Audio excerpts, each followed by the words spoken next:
আচ্ছা, গত ক্লাসের টপিক কি ছিল? এটা তো শেষ।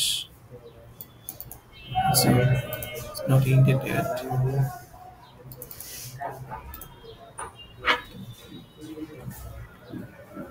আচ্ছা, ফেসবুকের অডিয়েন্স টার্গেটিং। আপনি ক্লাসটা যদি না দেখে থাকেন 3 থেকে 4 বার দেখেন, খুবই ইম্পর্টেন্ট। ফেসবুকে আপনার কাস্টমার কিভাবে টার্গেট করবেন, ইউজিং এন্ড অফ এভরিথিং, এটা অনেক ম্যাটার করে। ঠিক আছে, আমি 1.5 ঘন্টা ক্লাস হয়েছে না, প্রায় 1.5 ঘন্টার ক্লাস। সো অনেক কিছু, অনেক ভেরিয়াস টাইপ থেকে বুঝাইছি কিভাবে কি করবেন, কেন করবেন না, এক্সাক্ট লাইফ প্র্যাকটিসেস গুলা কি কি আমরা কিভাবে করতেছি। ঠিক আছে, প্রথমে হচ্ছে থিওরি, মানে ম্যাথোলজি শেয়ার করছি, এরপরে আমি যেভাবে করতেছি ওইটা বলছি, তাই না? এরকমই তো হচ্ছে জিনিসটা। আচ্ছা, তো খুব ইম্পর্টেন্ট ছিল। সো সেভড অডিয়েন্স বা কোর অডিয়েন্স ফেসবুকের একটা অডিয়েন্স টাইপ, সেটা ফেসবুকের ডিফল্ট। ওকে, আর কাস্টম অডিয়েন্স আর লোকেলাইক অডিয়েন্স। এই কাস্টম অডিয়েন্স আমাদের ওয়েবসাইটে ভিজিটর আসবে, সেখান থেকে তাদেরকে আমরা টার্গেট করব, তাই না?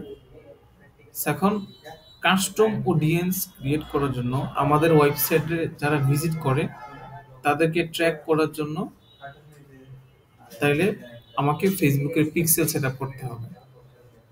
ঠিক আছে, তো ফেসবুকের আমাদের ওয়েবসাইটে যারা ভিজিটর আসতেছে তাদেরকে প্রথমে ট্র্যাক করতে পারতে হবে, দেন তাদেরকে আমরা রিটার্গেটিং করতে পারবো বা তাদেরকে আমরা অ্যাড দেখাইতে পারবো।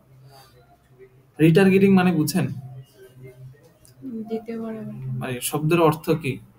মানে যারা অলরেডি আমার ফেসবুক পেজে লাইক দিছে অথবা পোস্টে লাইক দিছে অথবা অলরেডি আমার ওয়েবসাইটে ভিজিট করছে, তাদেরকে আবার টার্গেটিং করলাম।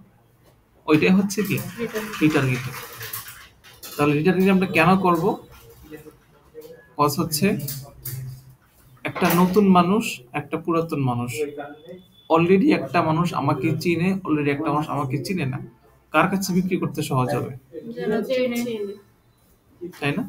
সেজন্য নতুন একটা মানুষকে নিয়ে আসা থেকে অলরেডি যারা আমার কাছে আসছে তাদেরকে যদি আমি টার্গেট করি, সেল হওয়ার চান্স বেশি না কম? তাই না? আচ্ছা, এবার আসেন ফেসবুক পিক্সেলটা সেট আপ করার জন্য আমাদের একটু বুঝতে হবে পিক্সেলটা। তো দেখেন, একটা মানুষ ফেসবুকে আমার অ্যাড দেখলো, দেখার পরে সে আমার ল্যান্ডিং পেজে গেল, যাওয়ার পরে সে একটা প্রোডাক্ট পারচেস করলো এবং তার কাছে একটা থ্যাংক ইউ পেজ আসলো, অর্ডার ডিটেলস যেতে এত টাকা। দেন ফেসবুকে অ্যানালাইটিক্স ওই জিনিস পুরো প্রসেসটা ট্র্যাক করে ফেললো। তারপর সে আবার ফেসবুকে যাবে, তখন তাকে আবার অ্যাড দেখাবে। ঠিক আছে, ল্যান্ডিং পেজে গেল, কিনলো, থ্যাংক ইউ পেজ দেখাইলো, এই যে প্রসেসটা ফেসবুক ট্র্যাক করে ফেললো। সো মেটা পিক্সেল কেন প্রয়োজন? কারণ হচ্ছে all website visitor from any channel, organic, direct or Facebook ads. Okay,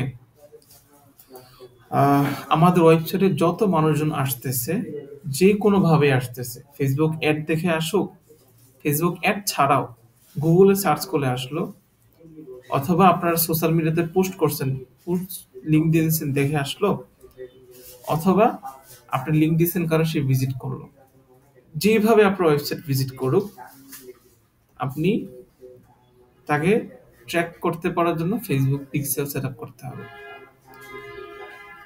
Facebook pixel set up করবেন ফেসবুককে জানানোর জন্য।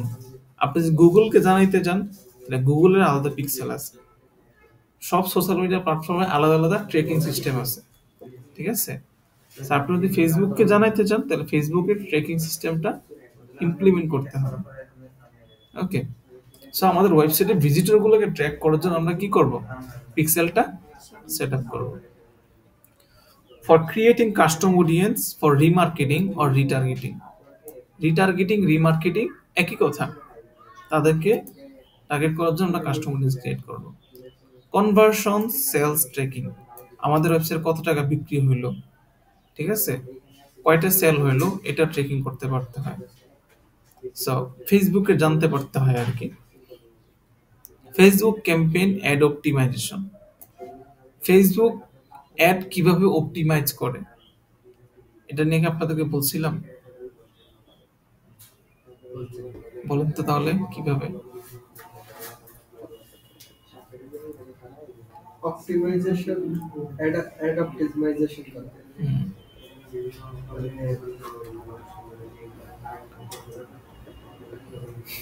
কিছু বলেন নাই। সে বলিনি, না, আপনারা বলুন। অপটিমাইজেশন শব্দটা অনেকবার আসছে। হুম, এই আরে থাক, আর কষ্ট করতে হবে না।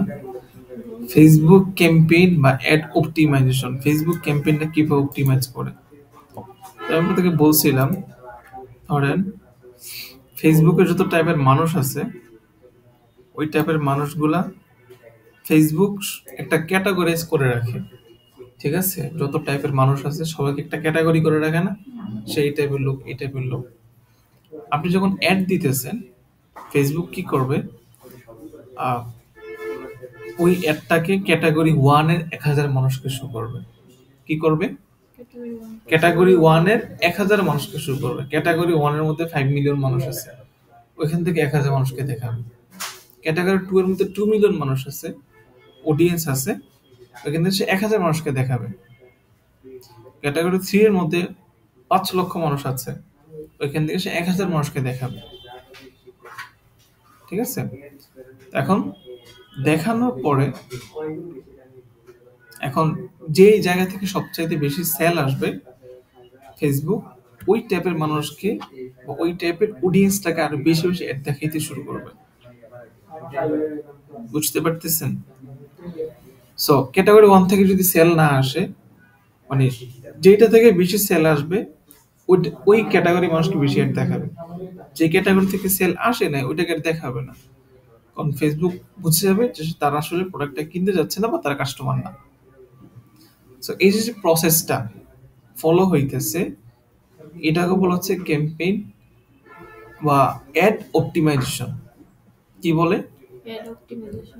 এবং এই যে প্রসেসটা, এটাকে বলা হচ্ছে লার্নিং ফেজ। কি ফেজ? Learning সে ইট এগেইন, কি ফেজ? phase. লার্নিং ফেজ অথবা লার্নিং পিরিয়ড। ফেসবুক ক্যাম্পেইনটা লার্ন করতে থাকে who is your customer, say data observe করতে থাকে, ঠিক আছে। সো সে যখন ডেটা অবজার্ভ করে ফেলে, তখন ওই টাইপের মানুষজনের কাছে বেশি বেশি অ্যাড নিয়ে যায়। তার জন্য অ্যাটলিস্ট 3 দিন সময় লাগে। কয়দিন? 3 দিন। 3 থেকে 7 দিন একটা সময় লাগে আপনার ক্যাম্পেইনটা অপটিমাইজ হওয়ার জন্য, প্রপার ভাবে রান করার জন্য। তো এই জন্য যখন আপনি ক্যাম্পেইন রান করবেন, রান করার পরে একটা সেকেন্ড,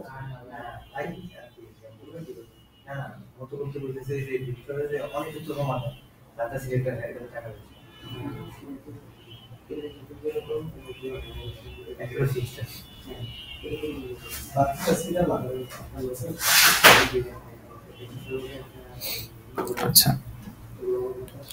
তো সে যখন একটা এনাফ ডাটা পাইতেছে, লার্ন করতেছে, করার পরে আসলে আহ, আপনার ক্যাম্পেইনটা পারফর্ম করবে। প্রথম তো যখন ক্যাম্পেইন রান করবেন, দেখবেন আপনার খরচ অনেক বেড়ে গেছে। আপনার একটা সেল আসতে $2-3, $4-5 খরচ হয়ে যেতে পারে, ঠিক আছে। মানে আপনার প্রোডাক্টের দামের অর্ধেক অর্ধেক হয়ে যেতে পারে, কিন্তু 2 দিন পরে সেটা কমে আসবে, 3 দিন পরে সেটা আরো কমে আসবে। কস্ট পার পারচেস, কি পারচেস? কস্ট পার পারচেস কমে আসবে। ওকে, তো এইটাকে বলা হচ্ছে লার্নিং ফেজ, লার্নিং পিরিয়ড। বুঝতে পারছেন? আরেকদিন জিজ্ঞেস করি, তাহলে আপনি কি উত্তর দিবেন? এখন রেডি করে রাখেন। আরেক যদি জিজ্ঞেস করি যে ক্যাম্পেইন কিভাবে অপটিমাইজ হয়, আর লার্নিং ফেজ কি জিনিস, তাইলে আমাকে কি উত্তর দিবেন সেটা এখনই রেডি করেন। আমি আপনাদেরকে 2 মিনিট সময় দিলাম। ফেসবুক মানুষকে টার্গেট করে রাখছে। মনে মনে রেডি করেন, আমাকে বলা লাগবে না।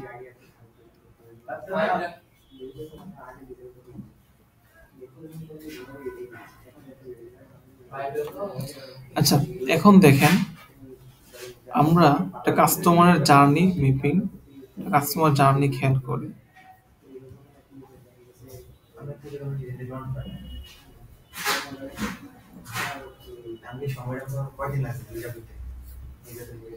আমরা ফেসবুকে গেলাম, একটা অ্যাড দেখার ট্রাই করি। আচ্ছা, পৌঁছে দাও।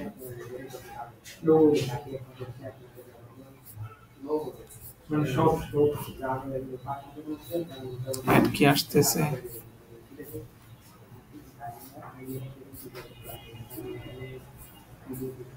ই কমার্সের অ্যাড লাগবে।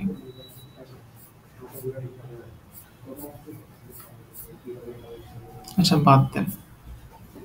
আচ্ছা, ই কমার্সের অ্যাড, ফেব্রি লাইভ, ঠিক আছে। ক্যারুসেল অ্যাড, এটা কি অ্যাড? ক্যারুসেল অ্যাড।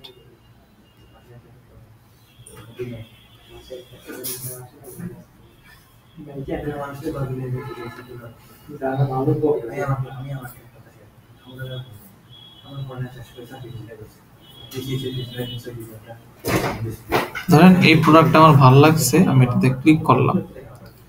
ক্লিক করার পরে আমি এখানে চলে আসলাম, ঠিক আছে। আমার যদি এখন প্রোডাক্টটা ভালো লাগে তাহলে আমি এখানে এড টু কার্টে ক্লিক করব, ক্লিক করে পারচেজ করে ফেলবো, ঠিক আছে। এই যে একটা একটা প্লাগইন আছে, প্লাগইনটার নাম হচ্ছে মেটা পিক্সেল হেল্পার। এটা ইনস্টল করার পরে দেখবেন মেটা আপনি যে প্রোডাক্টটা মানে মেটা আপনাকে ট্রেড করতে পারবে, এক কথা হচ্ছে এটা। আসেন আমরা আমাদের যে ওয়েবসাইট ছিল ইউর ওয়ার্ড্রোব, ওইটাতে যাই।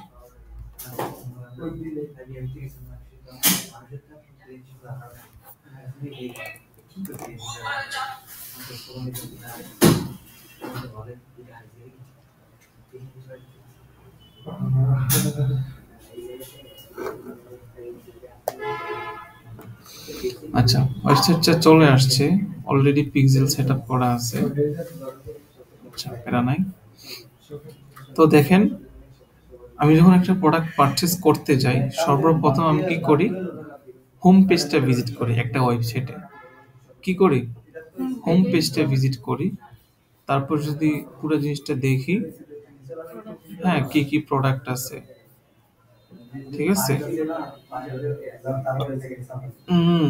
পরে ধরেন দেখার পরে দেখা ধরেন আমার কাছে আহ, এই এই জিন্স প্যান্টটা ভালো লাগছে সামথিং, ওকে। আমি কি করলাম, এখানে ক্লিক করলাম। So, প্রথমে ছিল হচ্ছে হোম পেজ, কি ছিল? Home page. এখন যেটা আসলাম এটার নাম হচ্ছে প্রোডাক্ট পেজ। কি page? Product page. Product page অথবা সিঙ্গেল প্রোডাক্ট পেজ। বলেন এটা কি page? Single product page. Single product page. তো এখানে আসার পরে আমার যদি প্রোডাক্টটা ভালো লাগে আমি অ্যাড টু কার্ট করব, করার পরে ভিউ কার্ট করব, করার পরে এখন যে জায়গাতে আসলাম এটাকে বলা হচ্ছে ইনিশিয়েট চেকআউট। কি চেকআউট? আচ্ছা, প্রসিড টু চেকআউট। এখন যে জায়গাতে আসলাম এটার নাম হচ্ছে কি, প্রসিড টু চেকআউট, ঠিক আছে। সবকিছু ঠিক থাকলে প্লেস অর্ডার।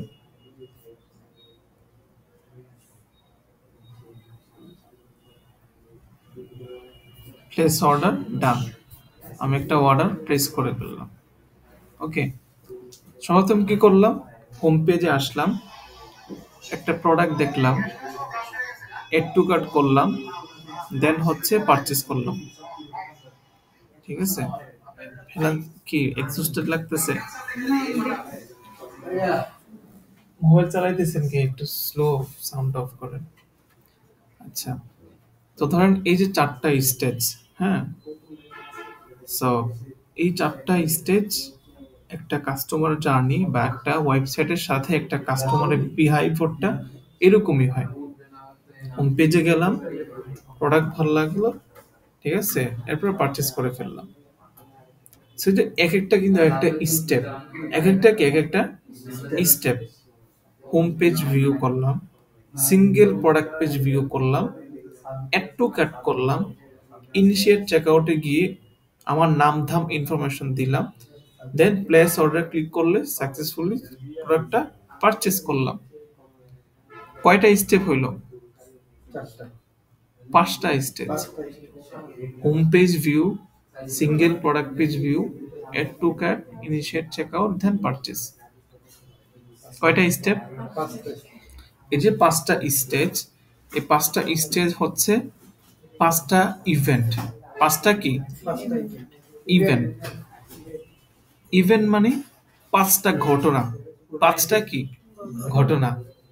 5টা ঘটনা আমি ঘটাইছি, ভিজিট করলাম, শেষ পর্যন্ত পারচেস করলাম। এই জিনিসগুলো হচ্ছে 5টা স্টেপ, 5টা ইভেন্ট, বা এগুলাকে আমরা বলতে পারি 5টা কাহিনী। সো দেখেন, এই জিনিসগুলো এখানে বলতেছে আর কি, যে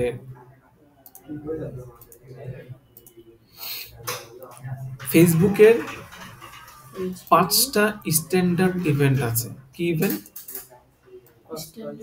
স্ট্যান্ডার্ড ইভেন্ট আছে, যে page view, view content. View content মানে ভিউ প্রোডাক্ট। ভিউ কন্টেন্ট মানে কি? ভিউ প্রোডাক্ট, একটা প্রোডাক্ট পেজ ভিউ করা।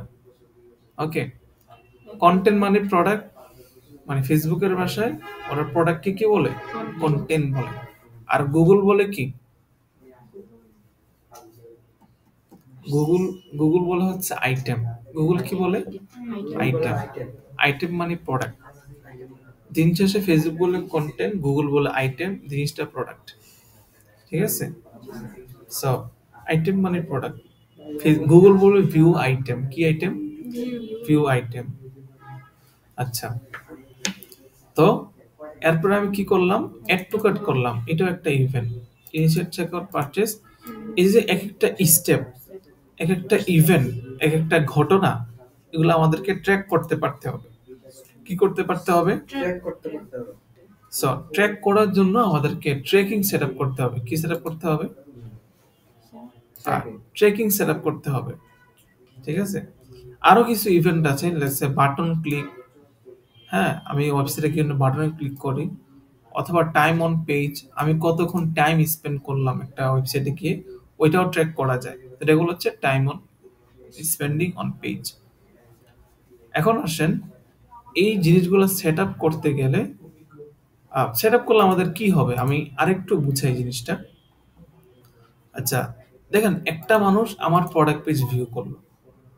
ফয়সাল ভাই, আপনি নাই এখানে। একটা মানুষ আমার প্রোডাক্ট, একটা মানুষ প্রথমে আমার হোম পেজ ভিউ করলো, সে চলে গেল। একটা মানুষ আমার হোম পেজ ভিজিট করলো এবং সে আমার একটা প্রোডাক্টও দেখলো, একটা প্রোডাক্ট ভালো লাগছে, ঢুকে প্রোডাক্টটা দেখো, এবং সেও চলে গেল। আরেকটা মানুষ হোম পেজ আসলো, প্রোডাক্ট পেজ দেখলো, অ্যাড টু কার্ট করলো এবং সেও চলে গেল। চলে গেল। ঠিক আছে? আরেকটা মানুষ ইনিশিয়েট চেকআউট পর্যন্ত আসছে, কিন্তু সে কিনে নাই, কেনার আগে চলে গেছে। আরেকজন সবগুলো স্টেপ পার করে সে কিনে ফেলছে। পারচেজ করতে। ঠিক আছে? 5টা টাইপের মানুষ। যে পারচেজ করে ফেলছে তার সাথে তো আমাদের কাহিনী শেষ, তাকে একটা সালাম দেন সব। ঠিক আছে? Thank you, your order has been received. ঠিক আছে? তাকে নিয়ে হিসাব নিকাশ পরে হবে। ঠিক আছে? তারা কিভাবে আর অন্যান্য প্রোডাক্ট ধরানো যায়, ঠিক আছে, আর অন্যান্য প্রোডাক্ট সেল করানো যায়, ওটার জন্য তাকে ট্রাই করতে হবে, ওই হিসাব। কিন্তু ওই যে ইনস্ট্যান্ট চেকআউট, এখন এই যে যে 3জন মানুষ, যে অ্যাড টু কার্ট, চারজন। 4জন মানুষ, ওরা যে আমার প্রোডাক্টটা কিনলো না, কেন কি সমস্যা ভাই? কি দোষ করলাম আমি? প্রোডাক্টটা কি? আমি টাকা খরচ করে ফেসবুকে অ্যাড দিলাম, আমার ওয়েবসাইটে আসলা, চলে গেলা, what's thing goes wrong with you? আচ্ছা, এখন দেখেন, এই 4টা টাইপের মানুষের মধ্যে কোন টাইপের মানুষটা আমার কাছে সবচেয়ে বেশি important? Initial checkout. Who is mostly near to purchase? যে সবথেকে বেশি নেয়ার টু পারচেজ, সে আমার কাছে সবচেয়ে বেশি ইম্পর্টেন্ট, তাই না? একটা পেজ, হোম পেজ, একটা লোক ওয়েবসাইটে আসছে, চলে গেছে, ইটস ফাইন।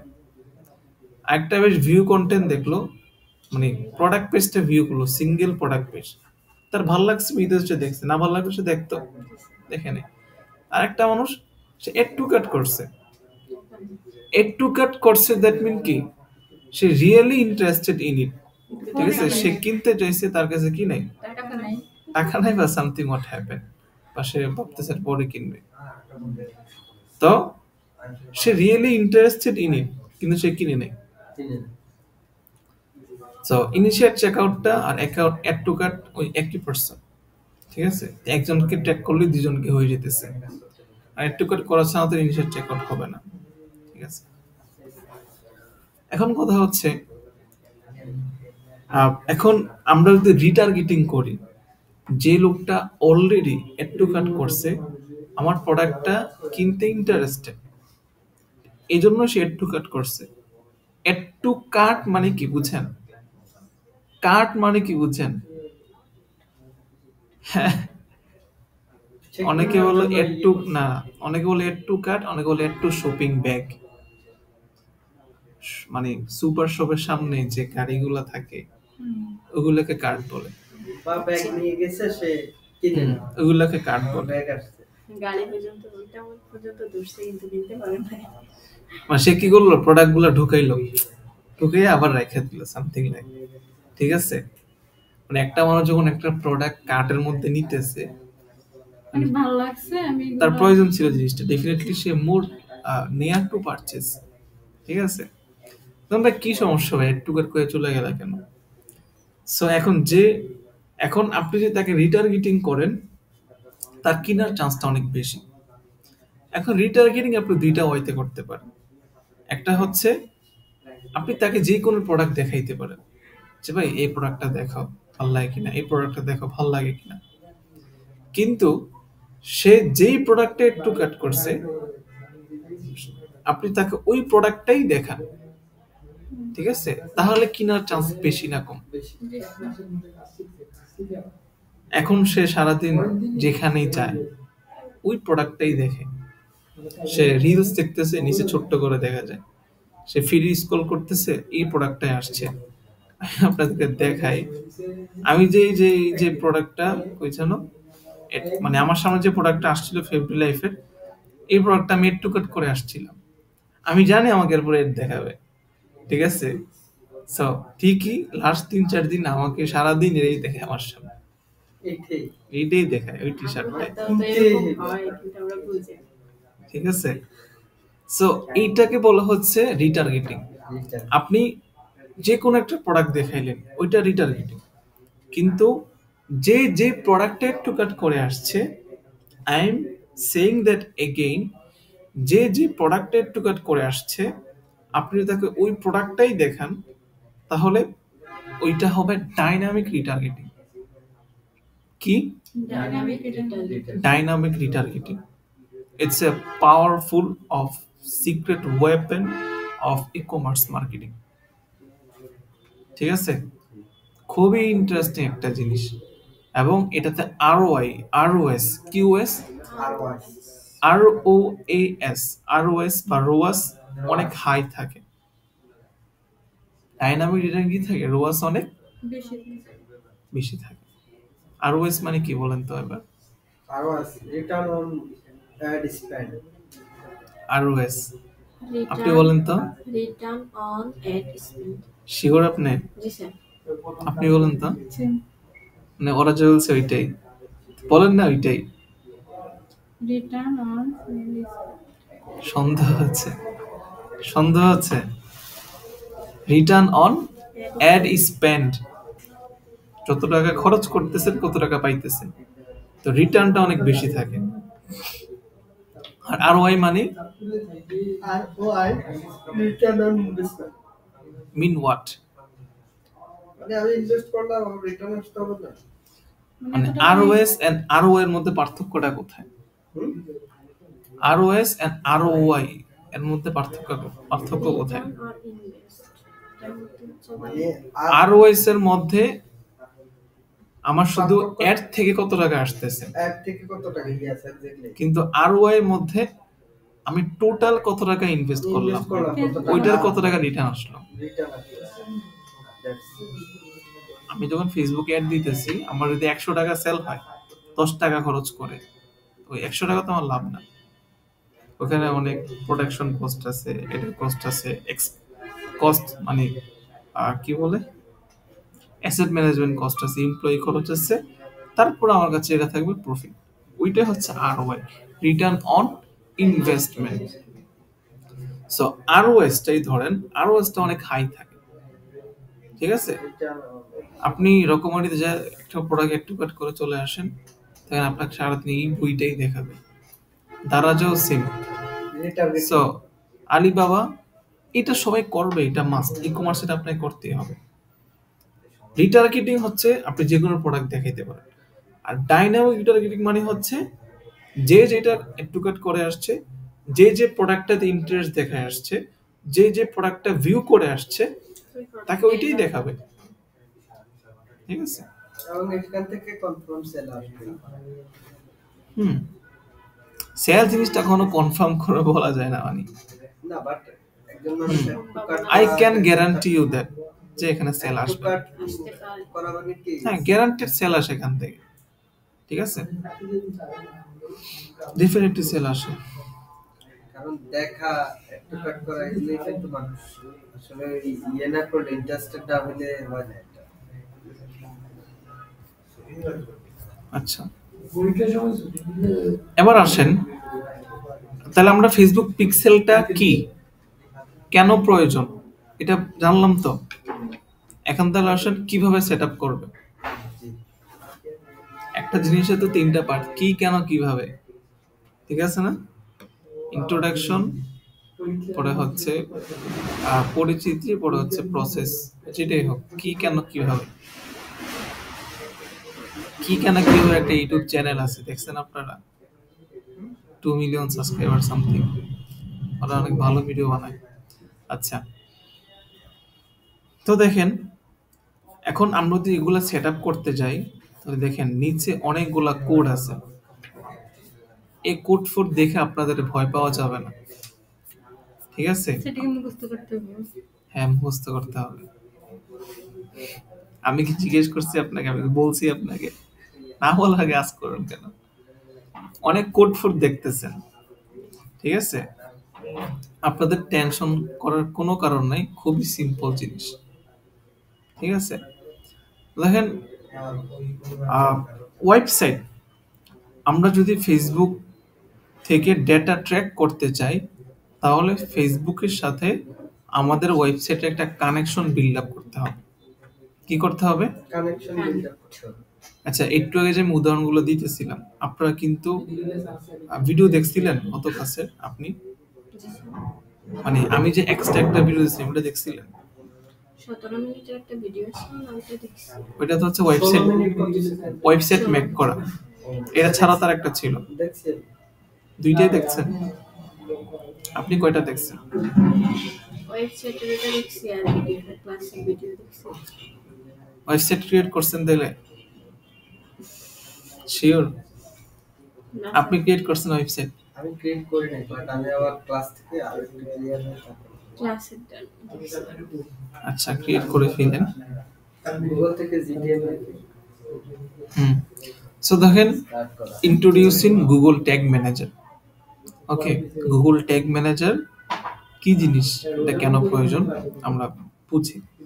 তো দেখেন, all you have to do, আমাদের ওয়েবসাইটের সাথে আমাদের ফেসবুকটাকে কানেক্ট করতে হবে। করতে হবে আমাদের ওয়েবসাইটের সাথে ফেসবুকের একটা ভাব ভালোবাসা তৈরি করতে হবে, ঠিক আছে। তো এটার জন্য কি করতে হবে, ফেসবুকের একটা কোড আছে, ট্র্যাকিং কোড, ওই কোডটা আমাদের ওয়েবসাইটে নিয়ে বসাতে হবে, ঠিক আছে। তো এখন কথা হচ্ছে, আমরা তো আসলে কোড ফুড বুঝি না, বুঝি আমাদের দ্বারা সম্ভব কোড ফুড বোঝা? সম্ভব না। আমরা ডেভেলপার না, এবং কোডের ক্ষেত্রে যেটা হয়, যদি একটা অক্ষর আগে পরে হয় তাহলে ইটস ডান, আপনার পুরো ওয়েবসাইট ব্রেক করে ফেলবে। ঠিক আছে, এখন আজকে কি কাজ চলতেছে সাইডে দেখে বেসিক কাজ চলতেছে।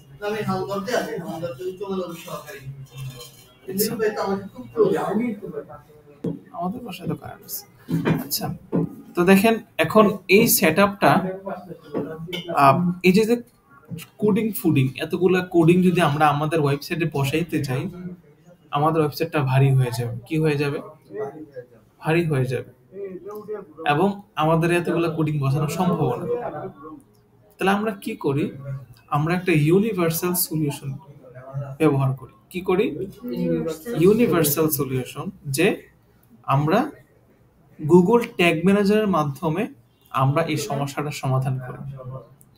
গুগল ট্যাগ ম্যানেজারের মাধ্যমে আমাদের ওয়েবসাইটের সাথে আমার ফেসবুককে কানেকশন করি। ঠিক আছে, তাহলে জিনিসটা হয় কি, যত কোড ফোড বসানো দরকার এগুলো সব আমরা ট্যাগ ম্যানেজারে বসাই। ঠিক আছে, আর ট্যাগ ম্যানেজার থেকে একটা সিঙ্গেল কোড জাস্ট আমাদের ওয়েবসাইটে বসাই। ঠিক আছে, ট্যাগ ম্যানেজার থেকে কোড আমাদের ওয়েবসাইটে বসাই, আর যত কাজ করার সব আমরা তখন ট্যাগ ম্যানেজারে করি। বুঝতে পারছেন? তাহলে থাক না, ট্যাগ ম্যানেজার কি কাজে প্রয়োজন হয় বুঝতে পারছেন? এটা একটা tag solution, universal tag solution. ঠিক আছে, জিনিসটাকে সিম্পলিফাইড করে আর কি। তাহলে সর্বপ্রথম তাহলে আমাদের কাজ হচ্ছে আমাদের ওয়েবসাইটের সাথে ট্যাগ ম্যানেজারের কানেকশন তৈরি করা। তারপর না ফেসবুকের সাথে আমাদের ট্যাগ ম্যানেজার কানেকশন তৈরি করবো। ফেসবুকের উপরে বলা কি এগুলো গুগল অ্যাডস, আর এটা হচ্ছে গুগল অ্যানালাইটিক্স। গুগল অ্যাডস, এটা হচ্ছে গুগল অ্যাডস এর লোগো আর কি, আর এটা হচ্ছে গুগল অ্যানালাইটিক্স। এগুলো আপনারা পরে জানতে পারবেন। আজকে ফেসবুক দিয়ে শুরু করতেছে। আসে নাই ভাই? তো ধরেন, তো সর্বপ্রথম ট্যাগ ম্যানেজারের সাথে আমাদের ওয়েবসাইটটা কানেক্ট করতে হবে। এই জন্য আমাদের কি করতে হবে? আমরা সর্বপ্রথম এখানে লিখে সার্চ করতে পারি গুগল ট্যাগ ম্যানেজার, হ্যাঁ, অথবা এখানে লিখতে পারি ট্যাগ ম্যানেজার। আচ্ছা, গুগল ট্যাগ ম্যানেজার, জিটিএম লিখলেই হবে। আচ্ছা, জিটি ম্যাট্রিক্সে চলে গেছে। দেখেন জিটিএম, জিটিএম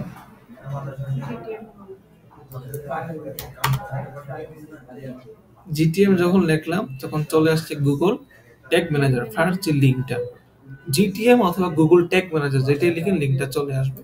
আমি এখানে লিখলাম।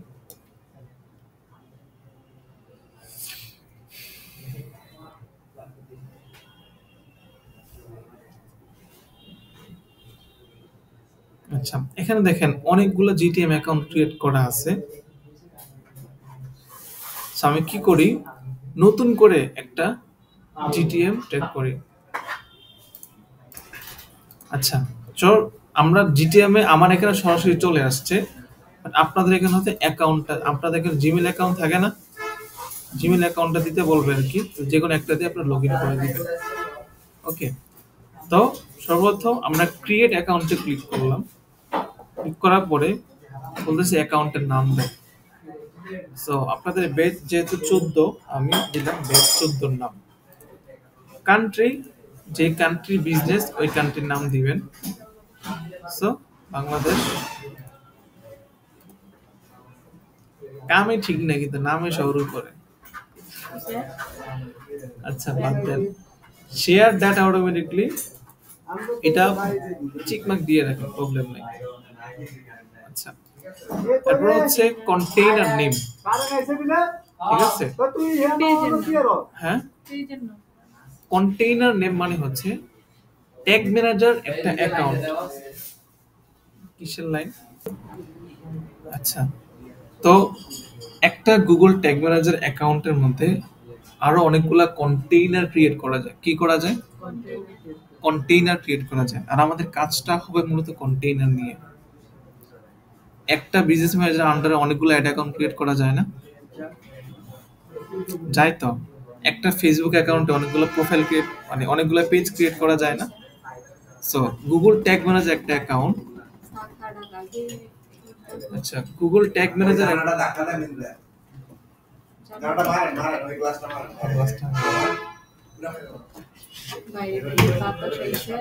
আচ্ছা, তো ধরেন সো কন্টেইনার নিয়ে আমাদের কাজটা হবে মূলত, ঠিক আছে? একটা অ্যাকাউন্টে অনেকগুলো কন্টেইনার ক্রিয়েট করা যায়, আর আপনার একটা বিজনেস অনেকগুলো ওয়েবসাইট থাকতেই পারে, ঠিক আছে?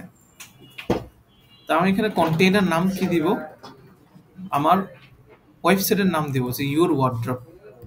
আমার বিজনেসের নাম যেটা আমি ওইটাই দিব। দেওয়ার পরে এখানে target platform web, iOS, Android, AMP, আচ্ছা সার্ভার। আমরা ওয়েবসাইট দিব, যেহেতু আমরা ওয়েবসাইট নিয়ে কাজকর্ম করতেছি। তা ক্রিয়েটে ক্লিক করলাম, তারপর এখানে also accept the terms and condition and yes.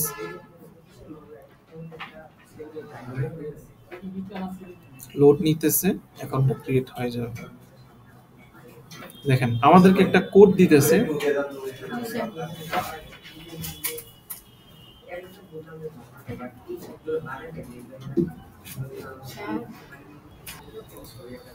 তো দেখেন এখন বলতেছে যে ভাই গুগল আমাকে বলতেছে যে এই কোডটা তুমি আমাদের ওয়েবসাইটে ইনস্টল করো।